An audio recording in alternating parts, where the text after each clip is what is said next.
Vitamin Water was born in New York because New Yorkers wanted more. Like more flavor to go with all the flavor. A refreshing drink after climbing 6 flights of stairs to a walk-up apartment, or standing in the subway station in 100-degree heat.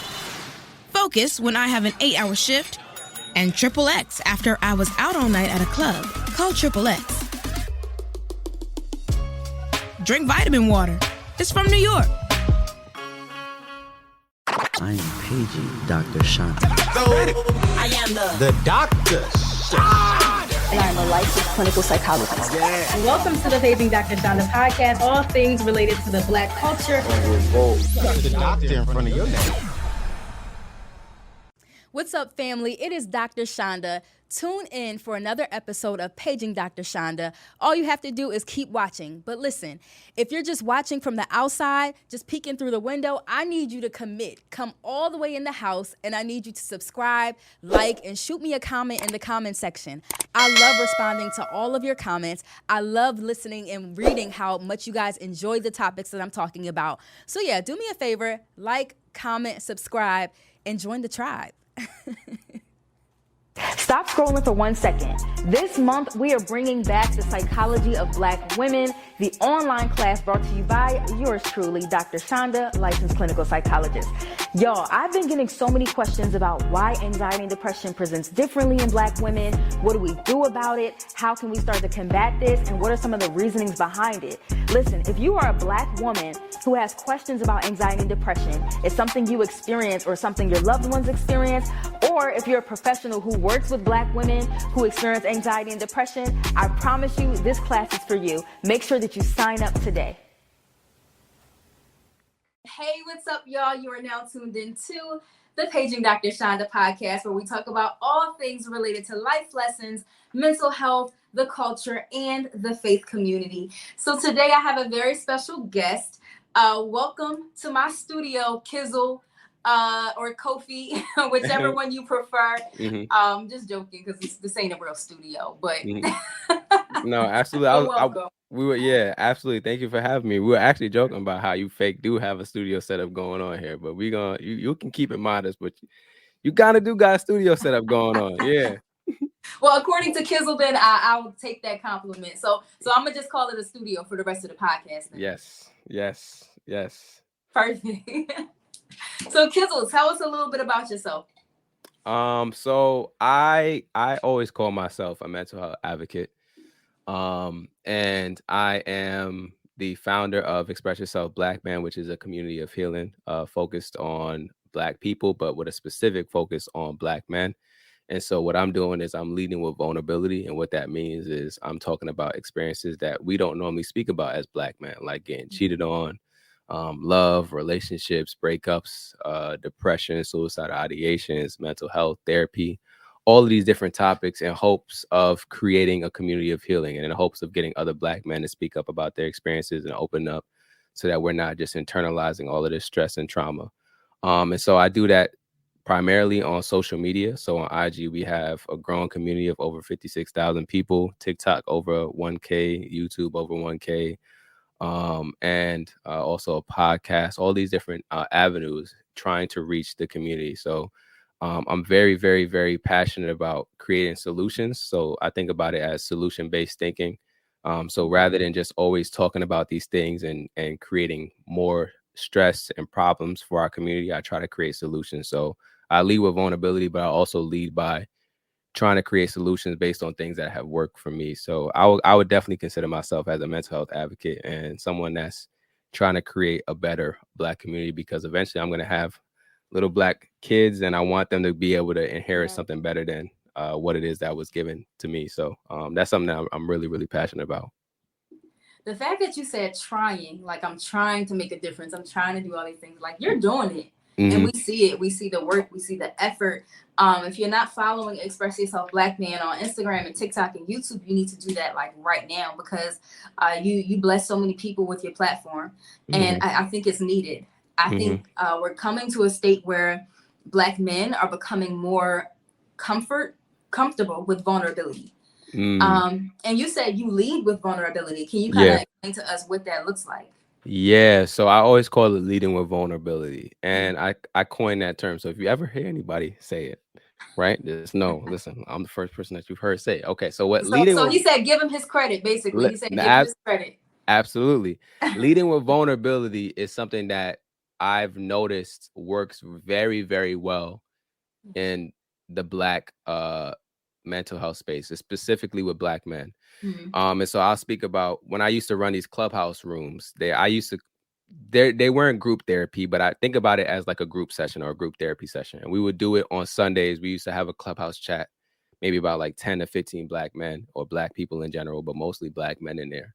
And we would have a topic, right? And so we would talk about maybe like depression or whatever the case may be, right? And so I would start off by saying, yeah, man. So in 2017, I was super depressed, and this is how I felt, and this is what was going on in my life, and this is how I kind of dealt with it. We can go around the room, and if you feel like opening up and talking about an experience in which you were depressed, you can, but you don't have to, right? And so I would lead with vulnerability and open up the floor by saying, this is something that I dealt with. Have you dealt with it? If so, do you want to talk about it? If not, you don't have to, right? Yeah. And what would happen is most of the times, 100% of the people would express what they were dealing with and like how they dealt with depression and how they dealt with the suicidal ideations or anxiety or a bad breakup or whatever the case may be. And it has this like effect where everybody feels more comfortable once they hear that they aren't the only one. And so that's what leading with vulnerability does. It creates the community healing effect because it allows people to realize they're not the only one dealing with that specific experience. So if you go in my comments, I'll post something, right? And I'll say, yo, this is what happened to me. Yo, did y'all have a similar experience? Like 45 minutes later, 15 comment, yeah, bro, you know, I'm 30 something years old and this is exactly how I feel. Or like, blah, this is going on right now in my life. Or this is how I felt when I was 20 something. And I'm like, dang, like, cause sometimes I post stuff and I don't really know. Like, I'm like, maybe it could just be me. Right. And I'm going out on a limb, just saying like, okay, even if it is just me, I don't really care because I'm comfortable with who I am. Right. But if this helps at least one person, then I'm cool. And so I lead with vulnerability in that way. And I try not to make it so that people feel judged for what they've experienced. And I just talk about it from my experience and just say, this is what I dealt with. Have you guys dealt with it? And overwhelmingly, most of the times, like people have, and they feel much more comfortable expressing once they know that somebody else has had a similar experience as them. You're creating like those, I know safe spaces has become like one of those buzzwords in the in the community over the past couple of years, but like that's real life. Like you're creating that space for Black men to feel comfortable with talking about some of their lived experiences. Right. Yeah. And that's the big thing because we internalize a lot, right? And I realize that that's not helpful for us, man. Like we lose 2.8 years of our life when we're under heavy stress. I read a study that says that we lose 2.8 years of our life when we're under heavy stress. And that really stuck out to me. I was like, dang, I'm going to lose 2.8 years of my life because I choose not to have an outlet for my stress.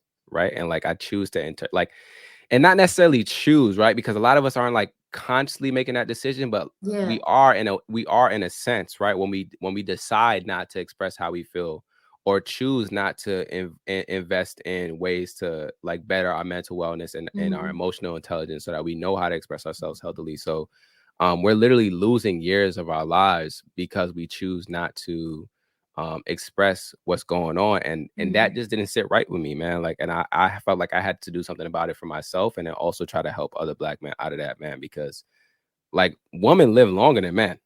So y'all know something. Like y'all know something, right? And when we really dive deep and think about it a little bit, man, like I feel like y'all are a lot more comfortable with expressing emotions. Maybe y'all don't have the same, maybe y'all weren't born with the same tools like we were born. Like what I mean by y'all didn't grow up in a society where y'all were really taught how to express yourselves healthily, just like us, because I have those conversations with women where women say, yeah, I wasn't taught how to express myself either. But what y'all do have is y'all have the room to be able to do so. And we don't have that room.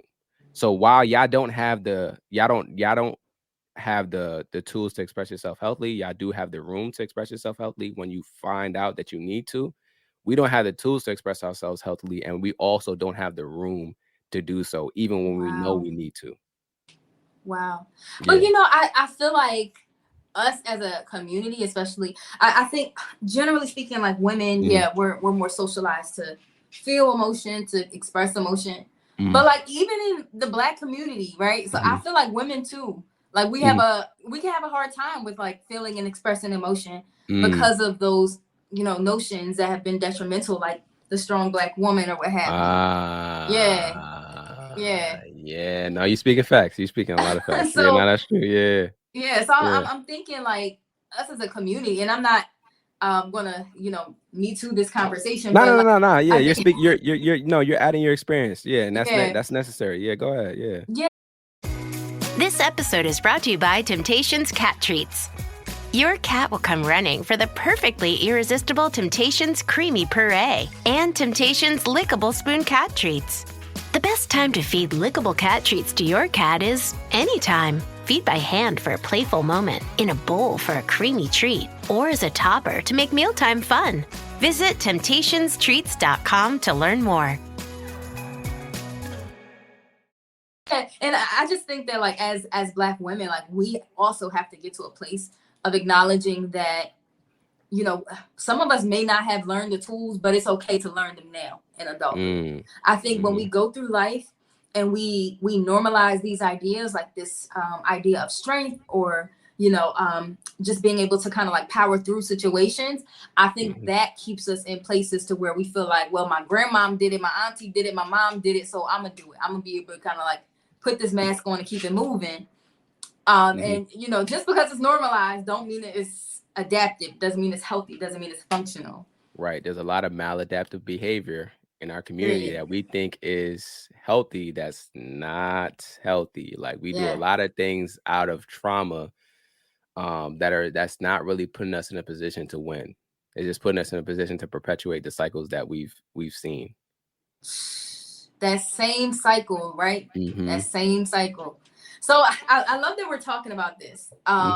I think you do great work, especially for Black men, because Black women, like and I'm going on a tangent here, but I feel like I'm not gonna say we have the resources, but we have the support. We have, shout out to Essence, we got Essence magazine that's targeted toward Black women. We have, like the hashtags Black Girl Magic, Black Girls Rock, that platform, that whole award show. But we don't have like a Black men's platform. And I remember having this conversation with a friend about how like Black men in this country are neglected. There aren't many resources. There aren't many people that's pushing the health and well-being of Black men. Yep. Yeah. Like that's a real thing. That's a real thing. I said this the other day when I was talking about like we see a lot on social media, Black men going viral on podcasts saying a lot of, sometimes it can be distasteful or negative things depending on a person's perspective. And I was saying the reason why we see a lot of these clips is one, because of, these platforms are going to promote whatever they feel like is going to get the most engagement, but also because a lot of Black men don't feel like they have any other space to express themselves outside of a podcast. And so they get on a podcast and their expression is so raw and unfiltered, and it hasn't really been they haven't really learned how to express themselves healthily, and so everything comes out like just, what I'm saying, like it's just vomit, right? Like it's just really just them just expressing whatever is on their mind. And so I feel like the part of the reason why we see a lot of that is because a lot of these men, a lot of the men in our community don't feel like they have spaces that are geared towards them and their experiences. And so that's part of what I'm trying to do. There are other platforms that are dedicated to showing like healthy representations of Black men. And while that's important, I think it's equally important to create platforms where Black men feel welcomed and feel like they're catered to, and like they can be at peace. That's something that I've been talking to my consultant about, because we're going to create an exclusive community. And one of the main things that we're trying to do with that exclusive community is create an environment where Black men feel at peace, and where we can have these conversations and grow and actually heal outside of just social media, right? Like we can have a lot of these conversations in community forums. Like I talked about the Clubhouse chats that I used to do. I can't really do that on IG and an IG live. That's not the same setting. And I don't want to be in Clubhouse doing that either, because Clubhouse is just like, I'm just going to have to hop into another app. I don't want to do that. So the solution is to create an exclusive community, exclusive experience where They can have that categorized content where it talks about relationships or depression or suicidal ideations or anxiety or mental health just in general. And then it also has a community forums where we can all get together as a community, maybe on Zoom or whatever the case may be, kind of Zoom format, and have these conversations. And we could also have like low cost therapy in there. We could have medical concierge service so that people can be able to book their own doctor's appointments. They just make a request, and then the organization will take care of it for them. So it's about creating these solutions, right? Because we don't have anything like this for Black men right now. We don't. And I want to be part of that change. Yeah. You're doing it. You say you want to be, you're doing it. You're being a part of that change. I appreciate that for real. Yeah. No, so I got a question for you. So oftentimes, like I said, I love that you're targeting Black men. And the fact that you're targeting, you could have just, called your platform Express Yourself Man, but you put an emphasis on Express Yourself Black Man. And a lot of times when we kind of emphasize our resources to a specific community, typically it's because like that community is important to us, right? There's usually some sort of moment that kind of like leads up to that. So I'm wondering, like, what was that moment where you realized that you were a Black man, namely a Black man in America? Yeah, that's a really good question. And the first thing that pops into my head when I think about this is graduating college and then getting into corporate America. And so I went to HBCU. I went to DSU. Yeah. Wait, what year did you graduate? I graduated 2018. Okay. Yeah, I was going. Okay. All right, cool. All right. We ain't gonna talk about the year, right? But I graduated. All that matters is that we both Hornets. That's all that matters. Exactly. Right. So I graduated in 2018, and then I started this job. I worked on an Air Force base in Massachusetts. And anybody that listens to my podcast knows I have a deep dislike, I'll call it, for Massachusetts. And it's because of the 2 years that I spent in Massachusetts. Wow. I feel like Massachusetts is like the white version of New York. It's like, I mean, New York is white, right? Because you have a lot of white people, right? But New York is a melting pot. Like, you're going to see a lot of different people in New York. Massachusetts just felt very, very, very, very white. And when you think about where I was coming from at HBCU, where I was really in the mix with a lot of Black people, Black culture all around me all the time, it was a culture shock to be in Massachusetts, working in corporate America, having to do a 9-to-5 on an Air Force base at that. Right, where they have already this kind of like military or army or whatever culture. And so that's when I really realized that I was a Black man in America. And there's a specific conversation that I remember having with one of my coworkers. He was about, like, for lack of better words, he's kind of like the whitest guy that you can think of. Like, when you think about the stereotypical like white, like redneck guy that drives a truck with a long beard and like kind of big belly, drinks beer, that's the kind of guy that I had working with me. And I remember one time he was a cool dude, right? But he came into my cubicle and we were having a conversation, and he was just talking about Trump and how he voted for Trump, right? And in that moment, I want to punch him in the face. I'm like, why the hell would you vote for Trump? Right? But I'm realizing, like, he's white. Of course he would. He doesn't give a damn about my experiences. He goes on to say, I voted for Trump and I thought he would be worse than what he's doing now. But, America doesn't even seem that worse off. And that was a moment that I really realized, like, damn, like, that's really the only thing I can say. Like, really, I'm really a Black man in America. This is a typical Black experience in like corporate America, where you have someone that's obviously benefiting from the systemic racism and all the different things that go on in our society and in our culture, and doesn't even understand how detrimental that has been for me and the people around me, and really doesn't even care to hear. You know what I'm saying? Because me in that moment, if I go and say, yeah, well, I don't really agree with that because this is what's going on in my community, blah, blah, blah. Maybe it reaches him, maybe it doesn't. Does he really care that much? You know what I'm saying? And so that was one of those moments that I really realized, okay, I'm a Black man in America. I can't really respond the way I want to, and I have to be able to like curb the way I feel about this emotionally in order for me to keep my job.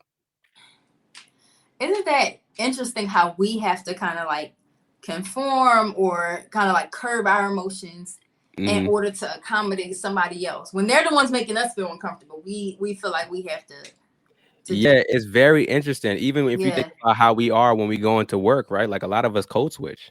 Yeah. I do that at work all the time. Like 9 to Really? 5. Yeah, I code switch at work all the time. Like I work a 9 to 5. And I work in corporate America now. I don't work on in the Air Force base, but when I go into work, like I'm not going to say dope. What I'm going to say is awesome. You know what I'm saying? Like I'm not going to say hit me up. I'm going to say ping me.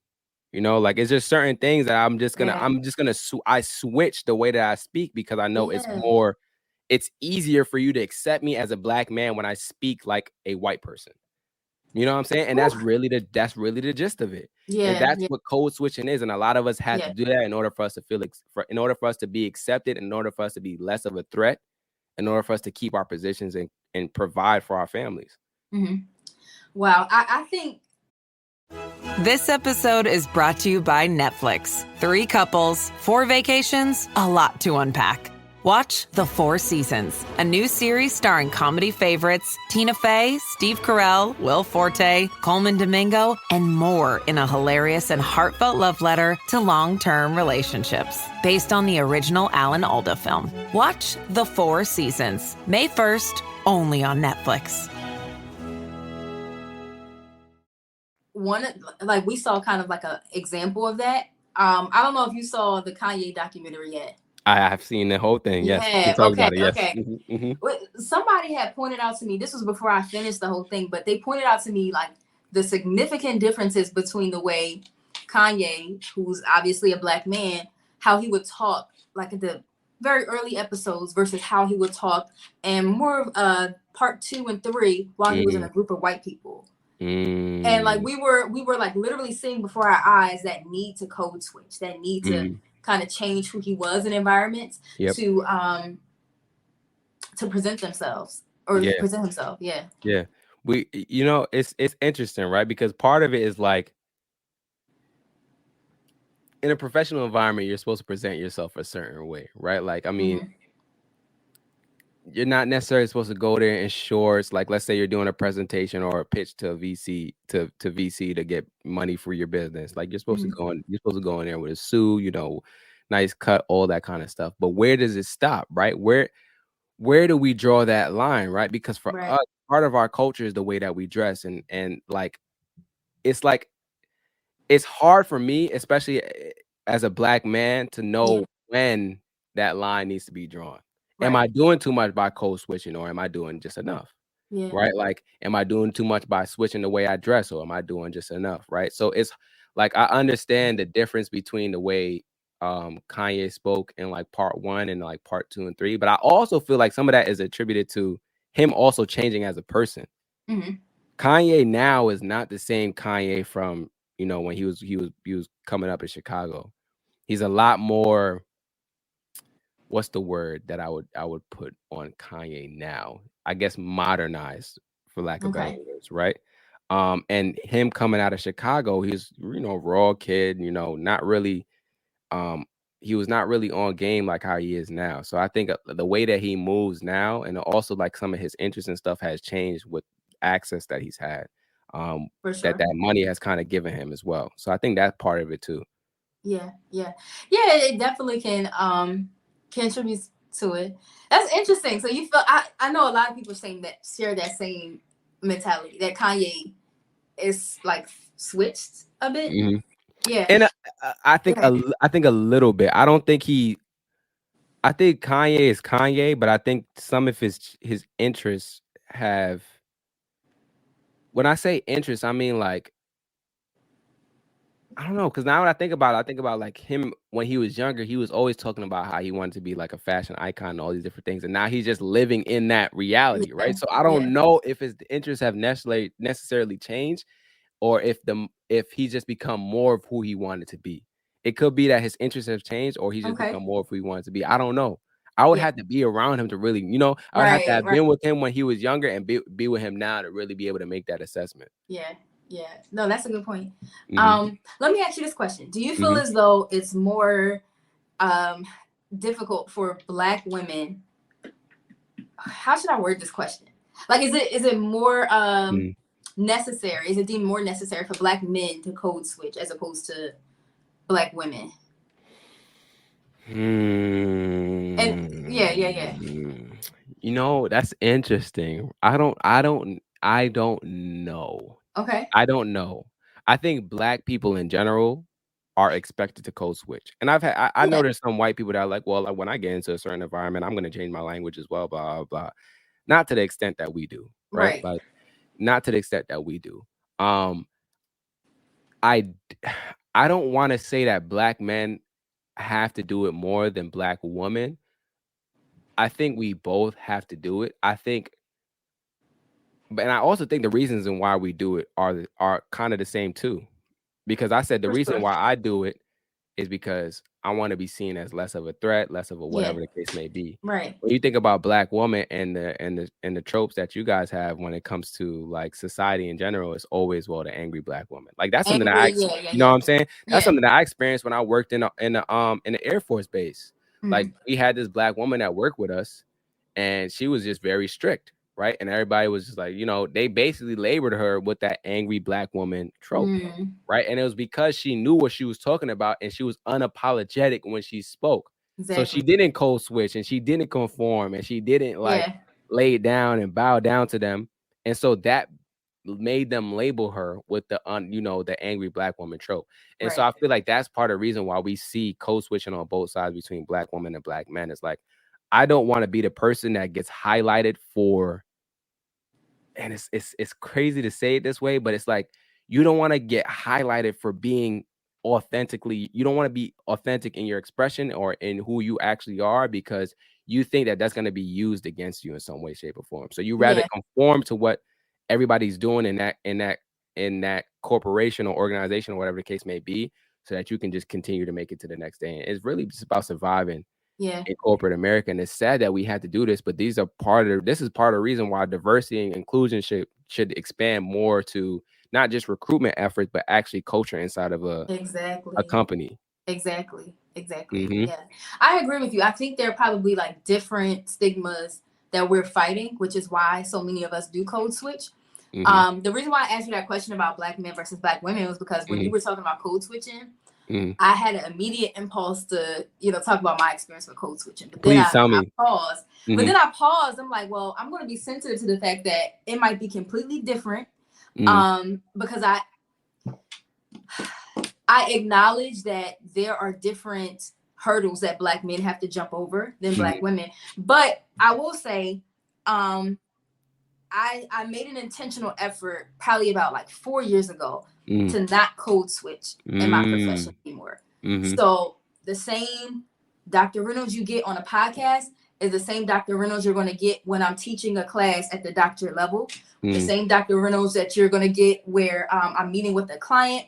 Even while I was, on residency at, Friends Hospital and at Johns Hopkins or what have you. Like, I tried to make sure that I was authentic in the way I constantly presented myself, because I believe that code switching is the term that we are using now, and it's become like, again, one of those buzzwords.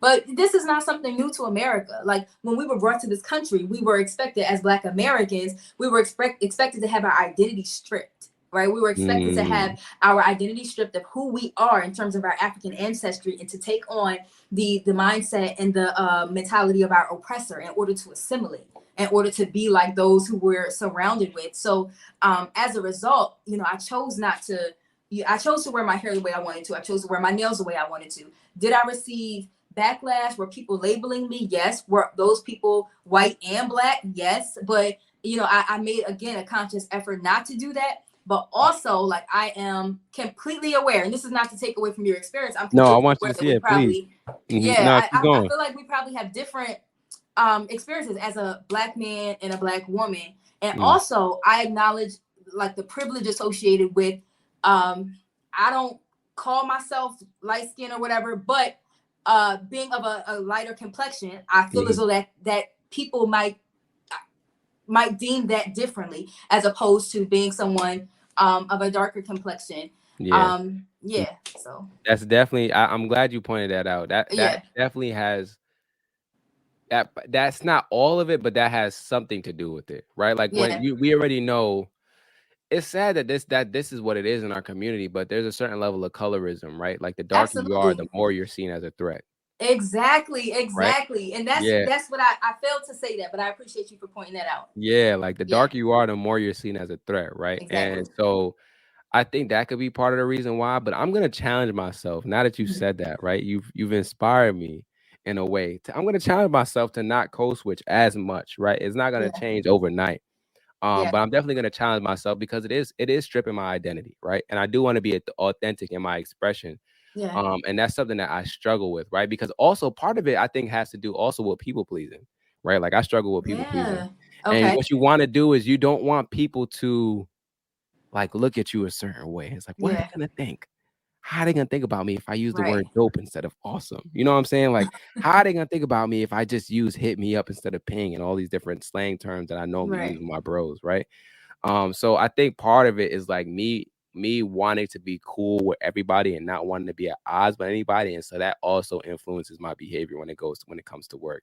Mhm. And so I feel like I take the easier route, which is code switching, because I don't want to have to deal with the repercussions of having to have a conversation with people. Like a Yeah. lot of people at work don't even know that I have express yourself black man. Like they don't even know. Most people I would say 99% of people at work don't even know that I run the platform. I don't even talk about it, right? Like I Wow. don't even give them that level of like insight into myself. Like, so it's like, yeah, a lot of that is like, This episode is brought to you by LifeLock. Not everyone is careful with your personal information, which might explain why there's a victim of identity theft every 5 seconds in the US. Fortunately, there's LifeLock. LifeLock monitors hundreds of millions of data points a second for threats to your identity. If your identity is stolen, a US-based restoration specialist will fix it, guaranteed, or your money back. Save up to 40% your first year by visiting lifelock.com/podcast. Terms apply. also not even feeling, part of it also is not feeling comfortable with the people that I work with because, Mhm. and I hate to say it this way, but I'm always a little bit wary, Mhm. and scared, not, I would say scared, yeah, of working with white people. Mm. I'll be honest, Yeah. because Yeah. part of it is like, I haven't had a lot of experiences with white people, and the experiences that I have had with white people haven't been the greatest. And so like sometimes that can influence how I approach relationships with white coworkers because I don't know if they're actually my friend or not, or if they're Mhm. just cool with me until they can step over me and use me for something. Right. And I hate that Wow. that's part of the mindset, but that's part of it. Like, and I don't want people to take that as like I'm racist and I don't want to create relationships with white people. I Mhm. do. It's just that I struggle with it, not only because of my own experiences, but also when we talked about on my podcast, post-traumatic slave syndrome, my Yeah. experiences, but ancestral trauma and our ancestors' experiences and all those different things, right? Right. Like I can't just disregard all of that because I have a nice white coworker that, is cool to me. Like Yeah. it's hard, like Right. it's hard to put all that to the side and just say, yeah, we cool, bro. Like, nah, I don't really know. I don't really know you like that. Even if I Right. Right. feel like I know you, I don't really know you. I don't. But with black people is a little bit different because I feel like we connect on a different level because we know we share the same experiences. Exactly. Yeah. Exactly. Exactly. Can we call this podcast episode Code Switching at Work? Like, because I feel Yeah, like we that's where the, the we conversation. definitely can. We definitely can. Yeah. So yeah, so I'm wondering, like, as we even talked about leading with vulnerability and Mhm. kind of this is how you say, like, you kind of like lead your community or what have you. I Mhm. think that in this space that we were just talking about, fears associated with going to work with white people Mhm. and showing up, fears associated with showing up as your authentic self. I Mhm. think that was you in a very vulnerable moment with Mhm. the audience and the listeners. And I feel like a Yeah. lot of people can probably learn from those experiences that you verbalize having. Absolutely. And that's what it's about, man. Like Yeah. I don't want people to feel like, damn, I'm the only person that's going through this. Like, Right. so when I speak about these things, like my expression is very raw right now because I've never really vocalized that that's how I felt about working with white coworkers. I've never actually Mhm. made that. I've never actually made that vocal, and part of that is because like I don't want to say anything that can end up putting me at odds with coworkers Yeah. and all these different things because I'm worried about protected mine and making sure that I could provide for me and my family and all that kind of stuff. But there's nothing wrong with me saying that I have a hard time creating relationships with white people. Like that's what's wrong about that, right? Like I feel like most Black people struggle creating relationships with white people, and that's really at the gist of what I'm saying. And so when I say these things, I'm saying them not only to help myself express and actually understand what's going on internally, but also to allow other people to understand that it's okay for you to have these experiences because other Black people have them.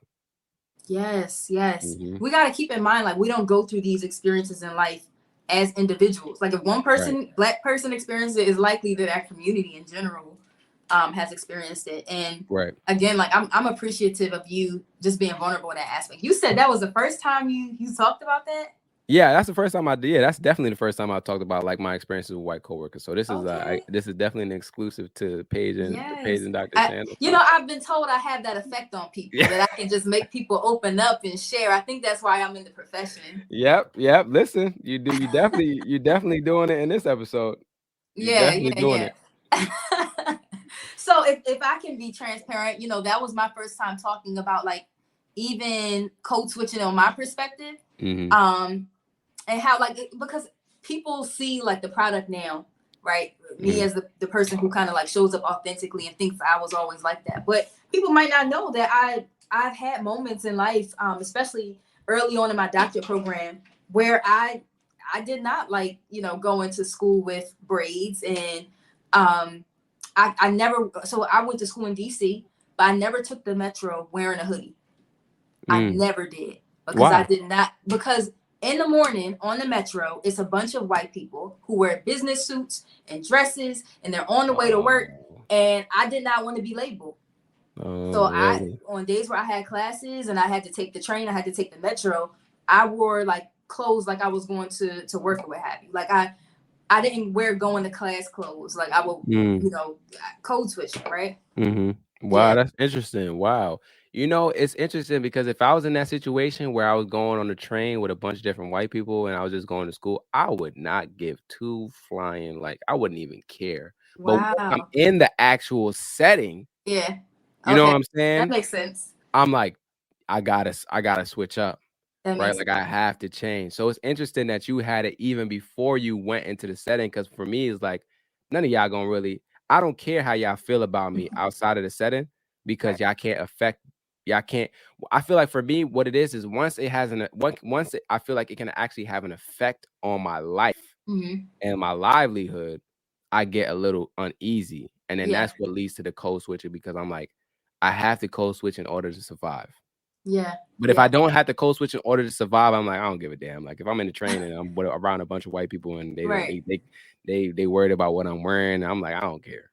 You know what I'm saying? Like it is what it is. And also another thing that I was thinking about too, like I always think about this. I'm like, yo, if my white coworkers saw me outside of work and they didn't even know me, would they say hi to me? Probably not.